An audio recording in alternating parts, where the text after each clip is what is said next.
Haleluya. Kongeye kubasuhuza mu izina rya Yesu. Mwebwe tugize umugisha wo kuganira rino jambo ry'Imana tukarisangira, kandi ni ukuri Imana iguha umugisha. Uyu urawemerewe. Mu byahishura baravuga ngo hahirwa umuntu usoma aya magambo ari muri iki gitabo, wahirwa n'uyumva. Rero kumva ijambo ry'Imana ubwabyo ni umugisha. Tugiye kuganira ku ngingo ivuga ngo ninde wemerewe gusenga? Ninde wemerewe gusenga? Muri ubu buzima bwacu bwo muri iyi si hari abantu baba bemerewe ibintu, hari n'abantu baba batabyemerewe. Usanga bavuga ngo hari ishuri ngo ryigamo abakobwa, ngo abahungu n'ababyeyi ngo hari ryigamo abahungu. Ugasanga ngo hari imiziro umuntu yagize imubuza uburenganzira ubwo n'ubu. Ugasanga ngo aha hantu ngo haricara abanyacyubahiro. Mbese ugasanga hari serivisi nyinshi abantu bamwe bemerewe abandi batemerewe. Ugasanga ngo mbese ugasanga hari imipaka yagiye ishyirwaho, hari abantu bagiye bakumirwa kuri serivisi runaka. Ndetse ugasanga hari n'ibintu abantu bari bafite uburenganzira, abantu bakabibavutsa cyangwa se bakabaka za ruswa kugira ngo babibahe. Ariko twe tugiye kuganira ngo muri buno butegetsi bw'Imana, muri runo rugo rwa Kristo, ninde wemerewe gusenga? Ndagira ngo mbabwire ko kwa Yesu nta vangura ribaho ku muntu usenga. Iyo dusomye hano mu gitabo, mu rwandiko Pawulo yandikiye Abaroma, igice cya 10 umurongo wa 13, haravuze ngo kuko umuntu wese uzambaza izina ry'Uwiteka azakizwa. Iriya bari kuvuga ngo nta tandukaniro ry'Umuyuda n'Umugiriki, kuko umwami umwe ari umwami wa bose, niwe ubereye abamwambaza bose ubutunzi. Aravuga ngo kuko umuntu wese uzambaza izina ry'Uwiteka azakizwa. Umunsi umwe mu Kristo arimo araganira n'umuntu witwa Musobanuzi, yaramubajije ngo mbese hari ibyaha byabuza umuntu kuza muri ino nzira? Baramubwira ngo umuntu wese, nta muntu tujya tubuza kuza muri ino nzira bitewe n'ibyaha yakoze atarayigeramo. Bivuze ko rero nta vangura rihari ku muntu usenga Imana. Ijambo riravuze ngo kuko umuntu wese uzambaza izina ry'Uwiteka azakizwa. Yesu nashimwe. Ndagira ngo nkubwire ngo umugabo uzambaza izina ry'Uwiteka, yaba igikuri, yaba mugufi, yaba muremure, yaba ashaje, yaba angana ate, azakizwa. Nta vangura rivuga ngo mu ijuru ngo abagore nibo basenga. Oya, umugabo uko yaba ashaje, yaba angana ate, akafata icyemezo kizima akambaza izina ry'Uwiteka, azakizwa. Yaba ari umugore uko yaba ameze kose, azakizwa. Agafata icyemezo cyo gusenga, yaba asa neza, yaba yibwira ko asa nabi, kuko uko usa kose we usa neza, kuko n'Imana yakuremye. Buriya cyaba gitangaje, urabona nk'uburabyo buri mu gasozi, uburabyo bw'umuhondo, ukavuga ngo Mana, urabona ukuntu uburabyo bw'ubururu busa, ngo nibwo busa neza. Si ibyo bintu, iyo ni amategeko, ni Satani ukubwira ko urimo.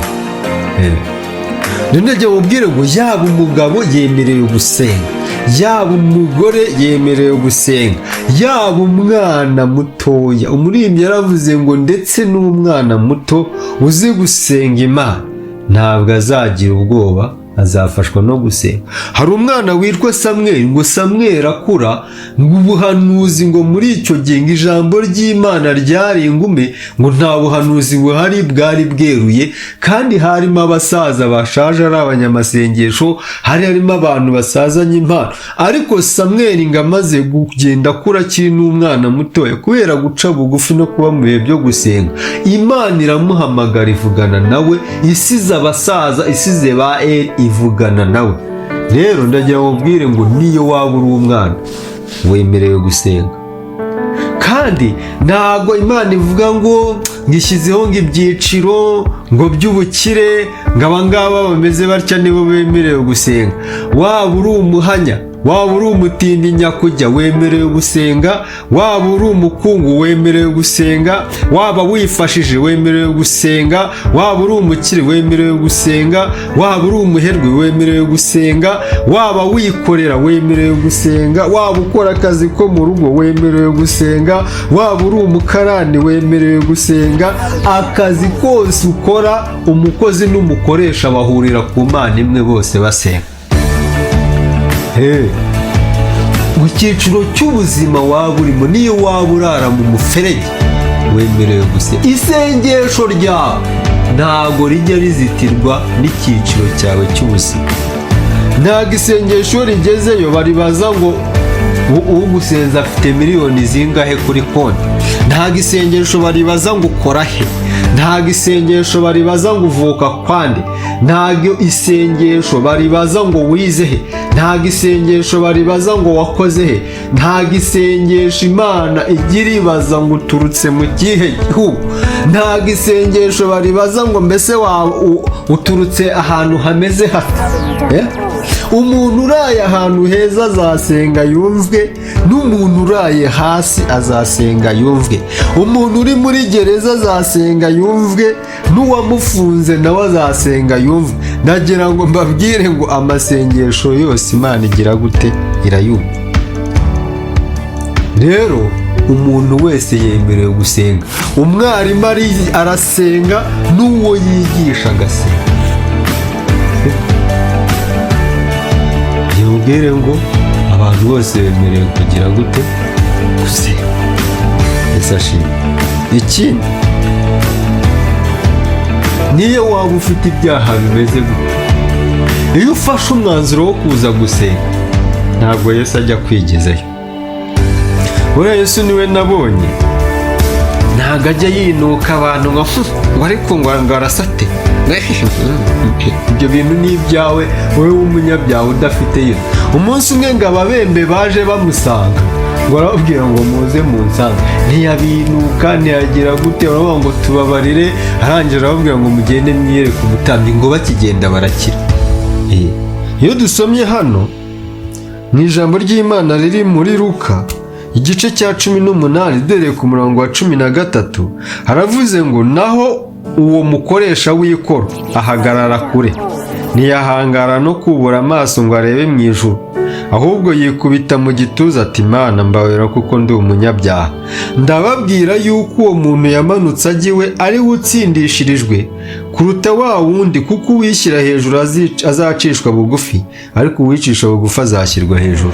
Icyo ngambiriye kukubwira, uyu mukoresha w'ikoro bamufataga nk'umupagani, kandi uretse kumufata nk'umupagani nawe yari abizi ko ari umupagani. Ngo ariko agiye gusenga ahagarara aciye bugufi, yinginga Imana, aravuga ngo ndi umunyabyaha. Imana iramubwira ngo muhungu wanjye ngwino rwose ndakwemeye. Ngo yatashye yatsindishirijwe. Rero ibyaha byose waba ufite wemerewe gusenga, Imana ikabigukiza. Haleluya. Yesu nashimwe. Narindi kukubwira ko umuntu wese, ariko hari umuntu utemerewe gusenga. Niba uzi ko utakiye Yesu nk'umwami n'umukiza, isengesho ryawe si ryawe rigera kwari, kuko mbere yuko usenga Imana ubanza kuyizera. Ariko narindi kukubwira ko umuntu wese wemera Imana akaba yarakiye Yesu nk'umwami n'umukiza yemerewe gusenga. Kuko gusenga ni ubusabane umuntu agirana n'Imana. Ntago ari intambara ugirana n'Imana, ntago ari amatiku ugirana n'Imana, ni ubusabane ugirana n'Imana. Iyo abantu basabanye, ni gute usabana n'umuntu ukamubwira ukimena, ukamubwira ibintu byose wenda akajya no kugutaranga, ariko iyo ubwiye Imana ikubikira ibanga. Rero narindi kukubwira ngo umuntu wese yemerewe gusenga. Icya mbere ni uko wakira Yesu nk'umwami n'umukiza mu buzima bwawe. ibindi bintu byose ugize gute, urabyemerewe. Kandi nubwo waba uri umunyabyaha utazi Yesu, uraza ukavuga ngo Yesu ndakwinginze mbabarira, ndashaka kukwakira. Yesu akakwakira ukemererwa gusenga.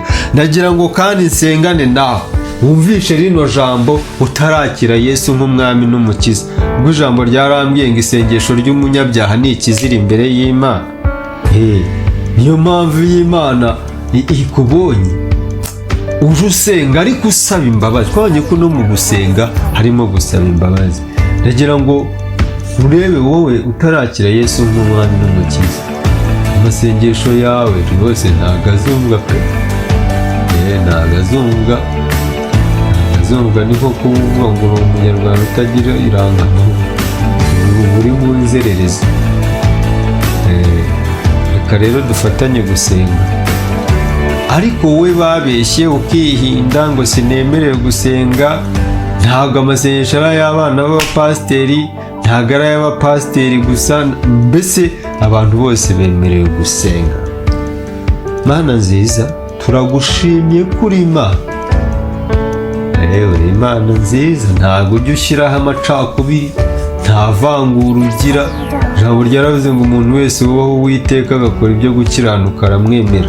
Sengera rero umuntu uyu nguyu ugiye kukwakira nk'umwami n'umukiza, kugira ngo umwakire umwinjize mu muryango w'abana b'Imana.